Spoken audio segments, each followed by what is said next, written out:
On the chilly afternoon of February 9, 2005, the tranquility of the Passaic Valley Water Commission treatment facility was shattered by a grim discovery. Within the confines of a water holding tank, the lifeless body of a dedicated chemist was found, her promising future tragically cut short. This is the story of Geetha Angara. Born in 1961 in Madras, India, 43-year-old Geetha Angara's journey began with a thirst for knowledge and a passion for chemistry. She blazed trails at Loyola College in Chennai, becoming the first female in the school's history, earning both a bachelor's and master's degree in chemistry. In 1984, Geetha embarked on a new chapter, immigrating to the United States, eventually earning additional master's degrees and a doctorate in organic chemistry at New York University. She would meet and marry another Indian émigré, Geetha Angara, settling in the quiet suburb of Clifton, New Jersey, and ultimately having 3 children. In search of better schools for their children, in 1999 the young family moved 42 miles south to a quiet home on Centerville Road in Holmdel, New Jersey. Besides her passion for chemistry, Geetha was an avid reader and loved to cook chutney and vegetarian pizza.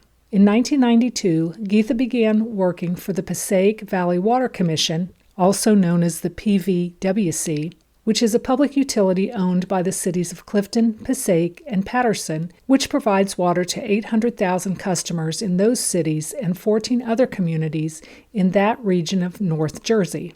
After earning her plant operator's license and being promoted to the lead chemist at PVWC, Geetha spearheaded the transition from chlorination to ozone-based purification. While she was proud of the project and approached it with unwavering commitment and pride, some of her co-workers resented both her promotion and the switch. While considered hard-working and friendly, Geetha did not socialize much with her co-workers, other than a few she worked with closely, preferring instead to concentrate on her work. On the morning of February 8th, Geetha arrived as usual at 7:30 a.m. and worked until about 9:45 a.m., when she joined her immediate co-workers for a breakfast. During that breakfast, a subordinate told her that the plant's filters and clarity sensors needed to be calibrated, an assertion that was supported by the plant records. As the group separated following the breakfast, Geetha returned to the building where she normally worked, carrying a clipboard, beaker, and two-way radio, presumably to recalibrate the clarity sensors. The time was approximately 10:30 a.m. It was the last time Geetha was seen alive. About 15 or 20 minutes later, the subordinate who had reminded her of the need to calibrate the instruments went into the basement area where Geetha should have been working and noticed broken glass on the floor. By 11 a.m., that subordinate was asking other workers in the lab if anyone had seen her. It does not appear that anyone else questioned Geetha's whereabouts, and this would not be unusual as Geetha normally worked by herself doing water quality tests inside the treatment facility in areas few co-workers would have had reason to walk through. At 6 p.m., when Geetha didn't show for her daughter's basketball game, her family started trying to reach her by cell phone. While Geetha did occasionally work late, she always called her family to let them know. Geetha's absence would not otherwise be noticed at work until 9:20 that evening, when a worker on the night shift noticed that her gold-colored Nissan was still in the parking lot. It was at this point the plant supervisor called Geetha's family asking for her cell number and stating that it appeared she did not leave the plant. Further investigation by plant workers found that her sandwich was still on her desk where she had left it, and her coat was still in the closet. In a lower-level passage, one of these employees discovered broken glass on the floor, adjacent to an access panel that was slightly askew. The worker swept up the shards of glass and discarded them in the trash. At 11:22 p.m., the plant manager contacted authorities and reported Geetha missing. By 11:50 p.m., borough officers had responded to the scene. Originally believing this was simply a case of a missing adult, local police and plant workers began a more thorough search of the facility. As more time passed without any sign of Geetha, at 2 a.m. a decision was made to close down the plant and begin draining the underground water storage tanks. Calls for additional assistance were made, and canine, crime scene, and underwater search personnel responded from the West Patterson and Little Falls Police and Fire Departments and the Passaic County Sheriff's Department. Sometime between 5 a.m. and 6:30 a.m., Geetha's body was found inside tank number 3. Geetha's body was autopsied by the Passaic County Coroner's Office. The pathologists found that she was alive when she went into the water and reported the cause of death as drowning. Her neck, however, had deep bruises, suggesting a strangulation attempt prior to her death. Passaic County Prosecutor James Avigliano believed Geetha may have been incapacitated in some way and did not believe a weapon had been used. He felt that a confrontation had turned physical. He believed the assailant opened one of the two 50-pound aluminum access panels above the 1 million-gallon tank and shoved Geetha in while she was still breathing. Exactly how this could happen when the tank access was covered by an aluminum plate 4 feet wide and normally secured with 12 screws was never made public, although the screws for that particular panel were either missing or broken off.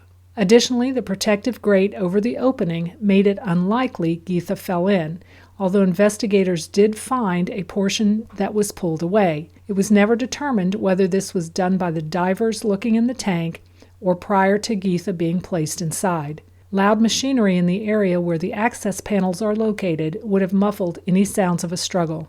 Her body floated through the pipes until it was found in the larger 35-foot-deep tank number 3 the day after the attack. 6 days after her body was discovered, Avigliano announced that the case would be investigated as a homicide. It was noted that an alarm system that would have gone off when it detected significant displacement in the water was not functioning.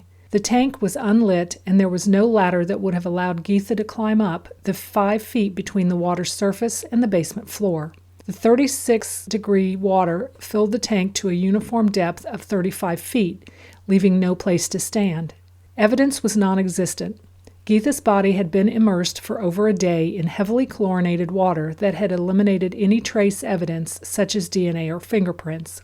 Plant workers, firefighters, and police officers had walked through the area before the body was found, leaving it severely compromised. All employees had access to all buildings, with no doors requiring pass cards and no indoor video cameras.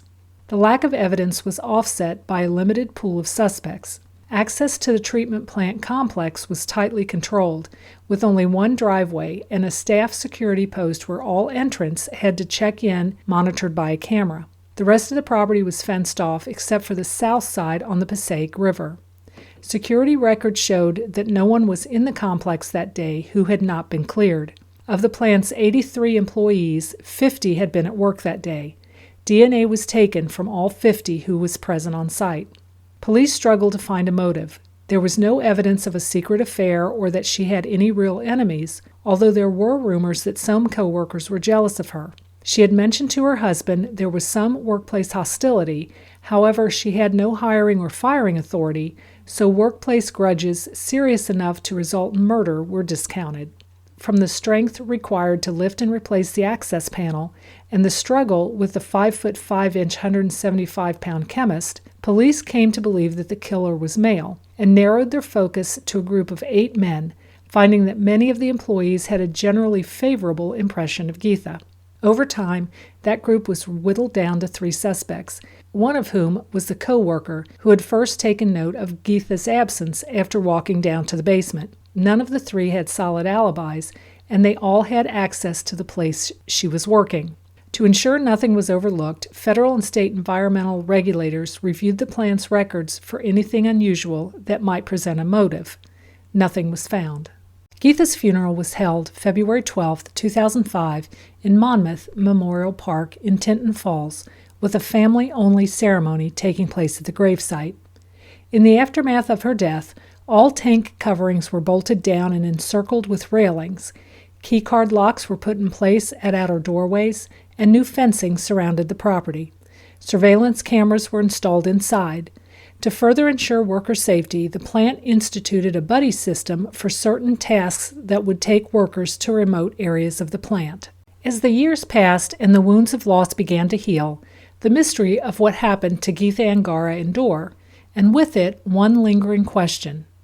If she was genuinely appreciated and considered a valuable asset, why did it take co-workers 12 hours to realize she was missing? Until next time, stay curious, stay vigilant, and may the truth reveal itself in the shadows.